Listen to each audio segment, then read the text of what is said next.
Salut tout le monde, est-ce que ça va? S'il vous plaît, est-ce qu'on peut faire plus de bruit pour ce qui vient de se passer? Non. Est-ce qu'on peut vraiment honorer, s'il vous plaît, le groupe Héritage? S'il vous plaît, plus fort!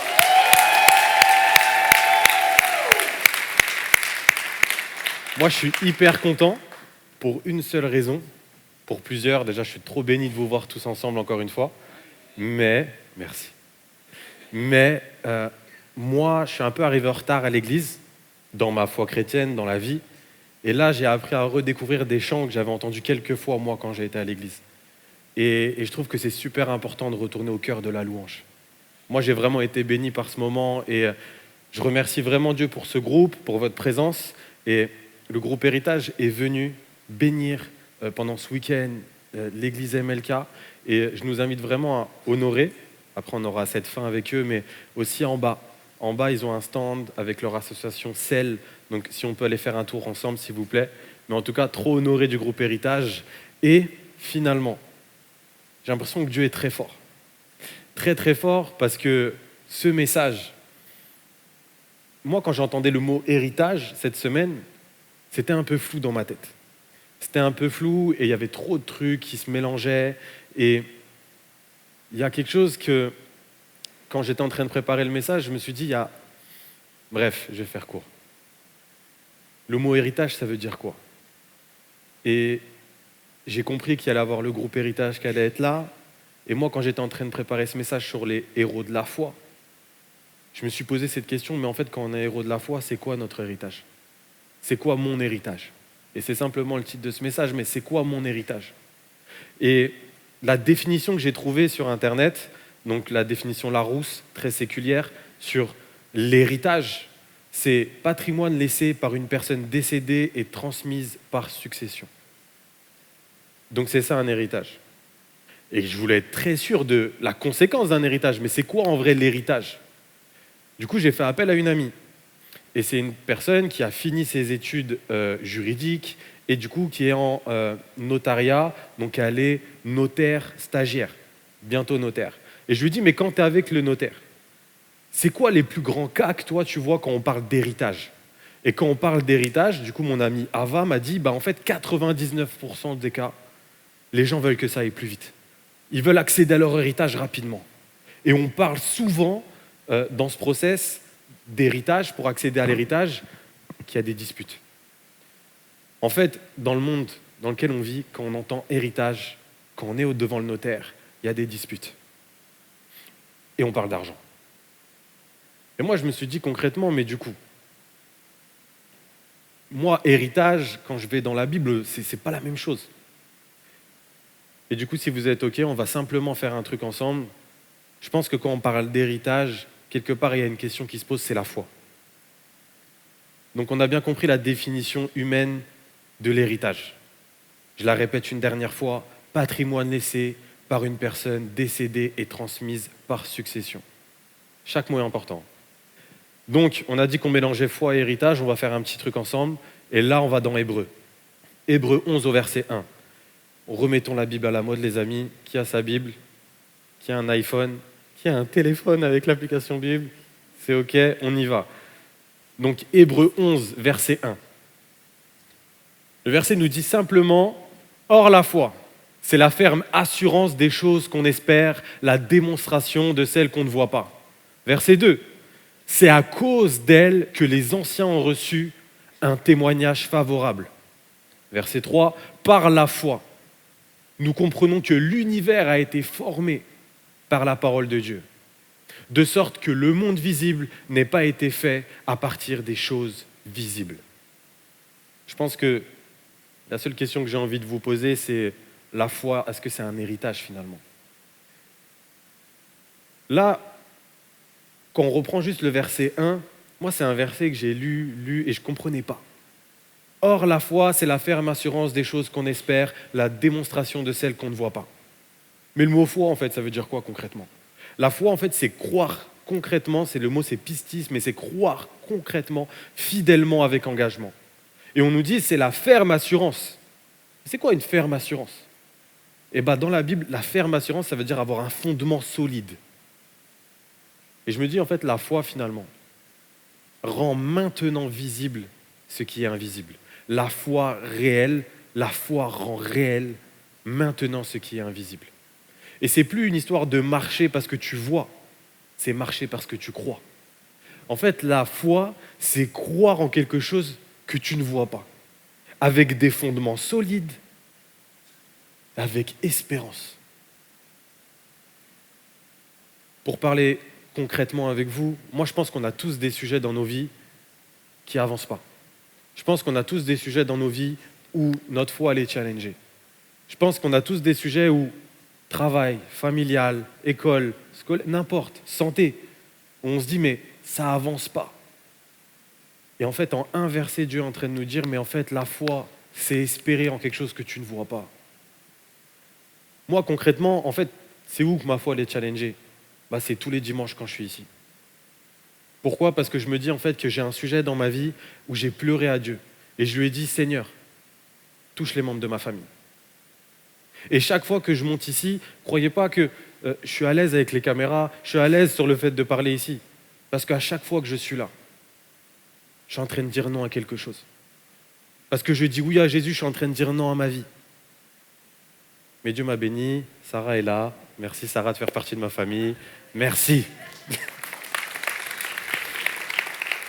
Mais concrètement, ce que je suis en train de te dire, c'est que ta foi, elle est challengée. Ma foi, elle est challengée. Il y a des sujets dans nos vies où on ne voit pas l'exaucement. Et c'est espérer fermement, avec des fondements solides.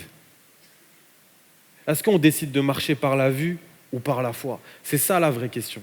Le verset 2 il est en train de nous dire quelque chose de précis aussi. C'est à cause d'elle que les anciens ont reçu un témoignage favorable. C'est qui les anciens? On ne parle pas des anciens du 9-3 ou du 9-5. On ne parle pas des anciens papy et mamie. En fait, là, quand on nous parle des anciens, on ne nous parle pas non plus des anciens dans l'Église. On nous parle d'Abel, on nous parle de Noé, on nous parle d'Abraham. On parle de nos anciens dans la foi. Ceux qui ont construit la foi telle qu'on la connaît aujourd'hui. Et témoignage favorable. Le verset 2, il dit quand même, c'est à cause d'elle que les anciens ont reçu un témoignage favorable. Donc on a compris qui étaient les anciens. Mais c'est quoi un témoignage favorable? Est-ce qu'on parle d'être agréable aux yeux des hommes? Je ne pense pas. On est en train de parler d'être agréable aux yeux de Dieu. Donc là, le verset est en train de nous dire que la foi, c'est croire et espérer en quelque chose que tu ne vois pas, mais la foi te rend favorable aux yeux de Dieu.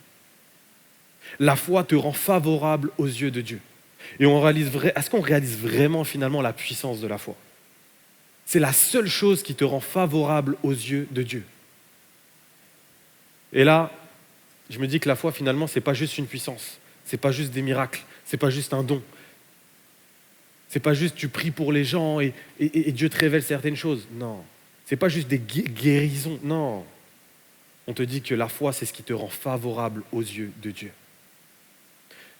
La foi rend la faveur de Dieu visible. La foi, elle crée la faveur. Quand il y a la vraie foi, et là je ne te parle pas de tradition, de coutume, le fait que tu pries 5 fois par... Je ne te parle pas de tout ça. En fait, quand il y a la vraie foi, pas la crainte, pas ce qu'on t'a appris depuis que tu es tout petit, la vraie foi, croire avec des fondations solides, quand il y a la vraie foi, pas tes connaissances, la foi. La faveur de Dieu est possible. La faveur de Dieu se révèle. La faveur de Dieu est là. Et quand il y a la faveur de Dieu, tu as la paix, tu as la joie. Là où moi j'ai prié des mois et des mois, je disais Seigneur, mais touche un membre de ma famille, un seul. Un seul. Le jour de mon mariage, quand je suis assis dans cette voiture, alors qu'il n'y a personne, on se marie, il y a 20 personnes, je dis mais Seigneur, un membre de ma famille, juste un. Aucun vient. Aucun ne veut être présent. Ça leur brise le cœur, ça me brise le cœur. Je monte dans cette voiture, le Saint-Esprit parle. Dieu parle. Tu m'as demandé un membre de ta famille. Aujourd'hui, le voici. Et là où toi, tu pries pour ton frère, pour ta sœur, pour quelque chose de bien précis, en fait, Dieu est en train de me bénir et je ne le voyais même pas. Dieu est en train de me donner une épouse. Et là, j'avais une famille. Je vous considère aussi comme ma famille. C'est OK? Vous m'acceptez? C'est OK? Merci. Et en fait, c'est simplement pour te dire que la foi rend la faveur de Dieu visible. Le deuxième point, ça sera l'héritage d'un héros. Parce que quand on regarde dans Hébreu, est-ce que vous êtes encore sur Hébreu? Ceux qui ont sorti leur... Je sors mon téléphone, on y va ensemble. Qui est sur son téléphone avec l'application Bible? Qui a sa Bible? Ok. Donc dès qu'on est verset 1, 2, 3, on vient de les lire. Dès qu'on descend, quand on descend, il y a quelque chose d'incroyable qui se passe, c'est qu'on voit, c'est par la foi que Abel, on descend, c'est par la foi que Enoch, c'est par la foi que Noé. Vous y êtes? Vous voyez? Donc en fait, je ne vais pas tout vous dire, mais j'ai vu un truc de ouf. C'est qu'en fait, le verset il nous dit quelque chose de trop précis. Il nous dit, c'est par la foi qu'Abel, Enoch, Noé, Abraham, Sarah, Isaac, Jacob, Joseph, Rahab, Gédéon, Barak, je vais tous les faire? Oui, je vais tous les faire. Samson, Jephthé, David, Samuel, Daniel, Shadrach, Meshach, Abnego, Élie, Élisée et les prophètes. Hébreu 11 nous parle de toutes ces personnes-là comme des héros de la foi. Tous. Et aujourd'hui, on parle d'eux. S'il y a des prénoms qui étaient inconnus pour toi, ils le sont aussi pour moi, c'est OK, on continue. Mais aujourd'hui, si on parle d'eux, ce n'est pas parce qu'ils ont fait quelque chose, c'est parce qu'ils ont eu quelque chose. Et c'est la foi. Et ils ont impacté des vies, ils ont impacté des entourages. Partout où ils étaient, il y avait quelque chose de différent. Dès qu'ils étaient là, il y a quelque chose de différent qui se passait. Et ce n'était pas leur rite ni leur tradition qui arrêtait les gens, c'est leur foi. Moi, j'ai simplement une question pour vous. Est-ce que vous avez un héros de la foi autour de vous? Est-ce qu'il y a quelqu'un dans votre entourage, quand vous le voyez, quand vous pensez à lui, que ce soit dans votre famille, au travail, n'importe, une personne, quand vous la voyez, vous vous dites, cette personne, c'est une héros de la foi. Cette personne, c'est un héros de la foi. Cette personne, c'est une héroïne de la foi pour moi. Sa foi m'impacte. Et du coup, il y a un QR code qui va s'afficher. Est-ce que vous pouvez le scanner, s'il vous plaît? On commence simplement à cogiter ensemble. Et quand vous scannez ce QR code, vous allez arriver sur un quiz. Je me baisse, c'est bon? Vous allez arriver sur un quiz. Et sur ce quiz, vous allez pouvoir donner cette réponse. Est-ce que le QR code marche? C'est bon? Tout le monde a pu scanner? On y va? Donc, il y a des cœurs, Mika. Mika, il y a trop de cœurs. Qui est ton héros de la foi? Et là, c'est un nuage de mots qui va apparaître. Vous pouvez envoyer vos réponses et on va pouvoir voir pour vous mon grand frère, Jésus-Christ, Léo, ma maman chérie, mon père, mon papa, ma tante, ma mère. Plus le mot est gros, plus c'est un mot qui revient souvent. Donc, Jésus, maman, ma tante, Ornella, mon grand-père, celui qui m'a baptisé. Sarah, il a écrit ton prénom. Iliana, Jésus. Waouh. Incroyable. J'ai simplement quelque chose à dire. Est-ce qu'on peut applaudir pour nos héros de la foi, s'il vous plaît?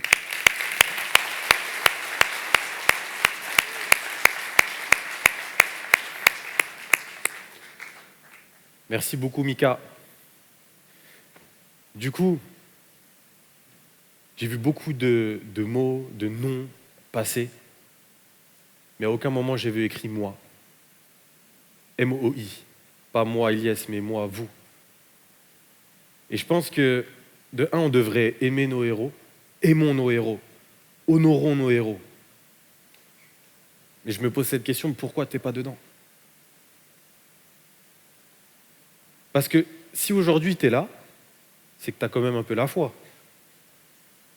Et je pense qu'on devrait juste apprendre à se reconsidérer ensemble et croire que nous aussi, on peut être des héros de la foi. Est-ce que ça vous intéresse de savoir qui est mon héros de la foi? Merci Naël. Donc mon héros de la foi, ma héroïne de la foi, s'appelle Chito. Et Chito, c'est un prénom éthiopien. Et en fait, dans mon entourage, j'ai qu'une personne qui est éthiopienne et française. Donc Chito, en fait, c'est la mère de Sarah. Et En fait, c'est celle qui m'a ouvert son foyer, son cœur, dès qu'elle a appris que ma famille ne voulait plus de moi parce que j'étais devenu chrétien. Et quand elle m'a ouvert ce foyer, elle m'a dit, tu peux me considérer comme ta deuxième maman. Et elle m'a vraiment aimé comme une deuxième mère. Elle m'appelait mon fils, elle m'aidait, elle m'a fait grandir dans la foi, elle m'a encouragé. Et pour certains d'entre vous, vous le savez, mais elle est tombée malade. Elle est tombée malade et elle a eu un cancer. Et quand elle a eu son cancer, on s'est retrouvé à faire des soins palliatifs à domicile. Donc j'aidais comme je pouvais, Sarah était là aussi, et on aidait en famille, on traversait ce moment-là ensemble. Donc des soins palliatifs à domicile, sur un cancer. Et à ce moment-là, on ne sait pas trop comment gérer la chose. Et il y a des gens qui apprennent qu'elle n'a qu'une semaine à vivre. Et pendant cette semaine-là, ce qui se passe, c'est qu'il y a beaucoup de gens qui viennent pour rendre visite. C'est leur manière un peu de dire au revoir. Et moi, il y a quelque chose qui m'a marqué. C'est un soir, il y a une dame qui vient et a dit « Je suis une collègue de Chito et j'aimerais la voir ». Et quand elle vient, elle s'assoit sur le canapé, elle commence à parler avec elle et elle lui dit « Écoute, j'ai appris que tu étais malade d'un cancer, je suis désolé, j'espère que tout ira bien pour toi, etc. » C'était ça. Et la mère de Sarah la regarde dans les yeux et elle lui dit « Aujourd'hui, tu as cru que tu venais pour moi, mais tu es venu pour toi. » Et c'est ce jour-là où cette dame-là a rencontré Jésus. Quand elle croyait dire au revoir à quelqu'un qui était malade, la mère de Sarah lui a parlé de qui était Jésus. Elle a fini en train de pleurer en acceptant Jésus. Parce qu'elle croyait que Jésus pouvait changer aussi sa vie à elle. Et c'est là que je me suis pris la plus grande claque de ma vie. Moi, si j'étais malade, mourant, quelqu'un me rend visite, je le laisse me dire au revoir comme il a envie. Et elle, non. Alors qu'il te reste une semaine à vivre, tu dis à cette personne, c'est toi qui as besoin de quelque chose, c'est pas moi. C'est toi qui as besoin que Dieu agisse dans ta vie, c'est pas moi. Et cette fois-là, elle m'a transformé. Et je crois vraiment que tous les héros de la foi que vous avez écrits, mon héros de la foi, c'est des personnes qui vivent éternellement. Je crois vraiment qu'un héros de la foi vit éternellement parce que sa foi nous transforme. Sa foi impacte notre foi. Et je crois concrètement qu'on comprend un truc avec les héros de la foi, avec les personnes que vous avez citées. Ce n'est pas ce qui les définit, ce n'est pas leur action, mais concrètement, c'est leur foi. Et ce n'est pas parce que tes règles elles sont plus dures que Dieu aime ce que tu fais. Dieu utilise, il n'utilise pas tes règles, mais ta foi. Et je pense vraiment qu'on peut prendre l'exemple de Daniel. Quand on va dans Daniel, donc il est dans l'héros de la foi, et je me suis dit, mais qu'est-ce qu'il faisait Daniel ? Daniel, il a fait la fournaise, il est passé à travers un feu, des lions. Il priait 3 fois par jour vers Jérusalem. Et il faisait un jeûne où il mangeait que des légumes et de l'eau. Moi, l'histoire de Daniel, elle m'a juste fait comprendre qu'en fait, nos amis les musulmans n'ont rien inventé. Le jeûne et la prière, ça existe depuis très très longtemps. Et moi, je vais prendre mon exemple à moi, mais avant, je priais 5 fois par jour. Je m'efforçais à faire mes 5 prières par jour. Je faisais le ramadan et je pratiquais le dîn. Le dîn, c'est de suivre le Mohamed. Mais pourquoi je faisais ça ? Finalement, je le faisais par crainte et parce que j'avais besoin d'être pardonné de mes péchés. Et là, aujourd'hui, la différence, c'est que je prie, je jeûne, et j'ai décidé de suivre Jésus et de marcher sur ses pas. Mais pourquoi je le fais ? Par amour. Et parce que j'ai plus besoin de me faire pardonner de mes péchés, parce que lui l'a déjà fait. Les mêmes actions, mais pas la même conviction. Les mêmes actions, mais pas la même conviction. Quand j'étais petit, j'avais un oncle. Je vous raconte un petit peu encore ma vie, mais quand j'étais petit, j'avais un oncle. C'était l'exemple de la pratique musulmane de la famille. Il faisait tout. Il faisait les 5 piliers de l'islam, il allait à la Mecque régulièrement.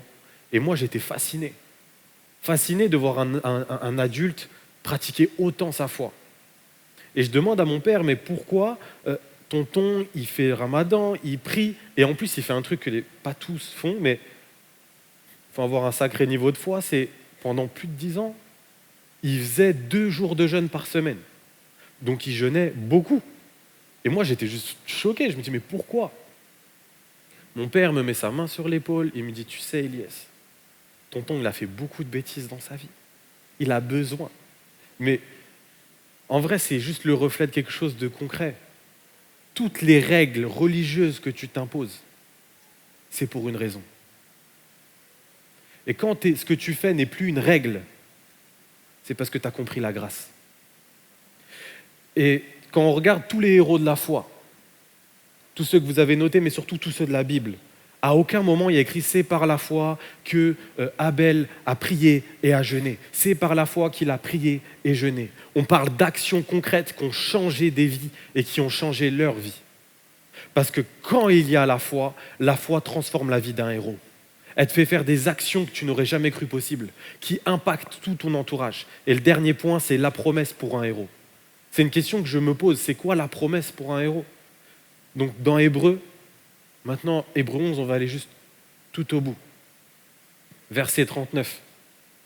Et le verset 39 nous dit, tout cela, toutes ces personnes, tout cela, bien qu'ils aient eu un témoignage qui était bon, bien qu'ayant eu un bon témoignage, grâce à leur foi, n'ont pas obtenu ce qui leur a été promis.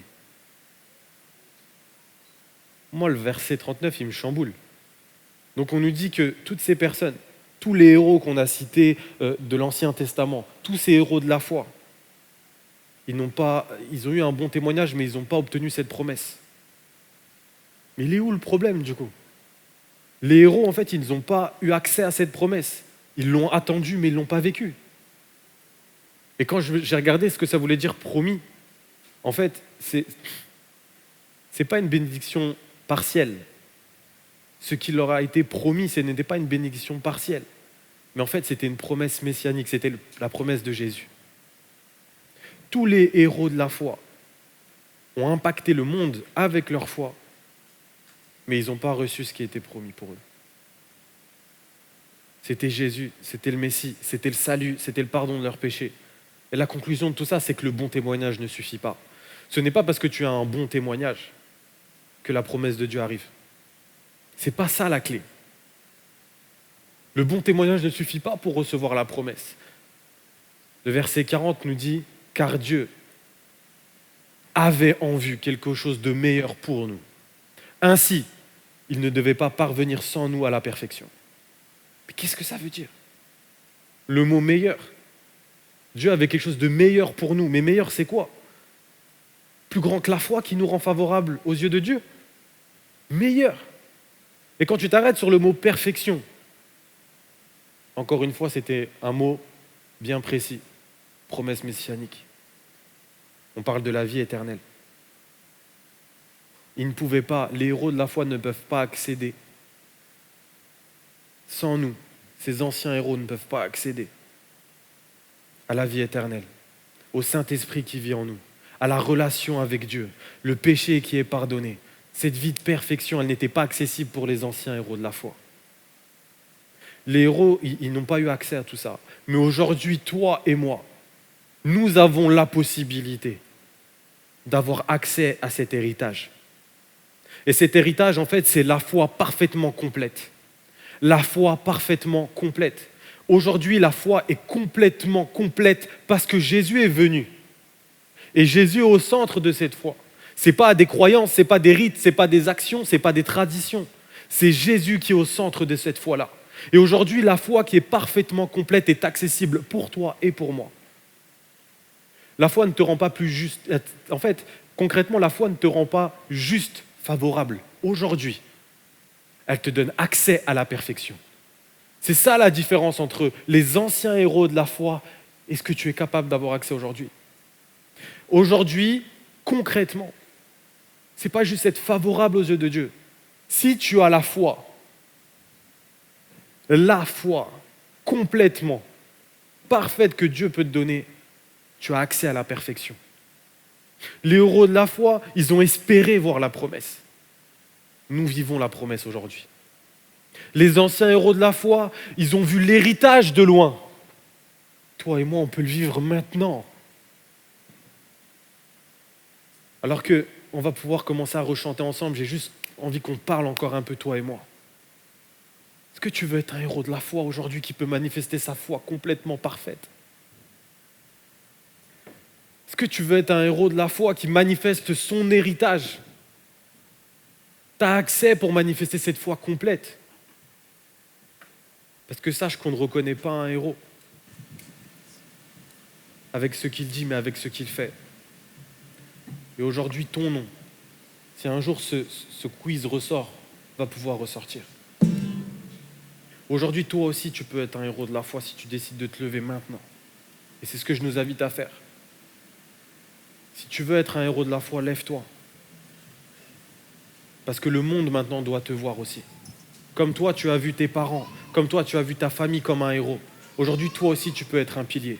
Toi aussi, tu peux être un héros de la foi. Est-ce qu'ici, il y a des vrais héros? C'est une vraie question que je me pose. Est-ce qu'ici, il y a des héros de la foi? Est-ce qu'ici, il y a des héros de la foi? Est-ce qu'il y a des personnes qui veulent manifester leur héritage maintenant? Je nous invite simplement à chanter. Et on se revoit juste après.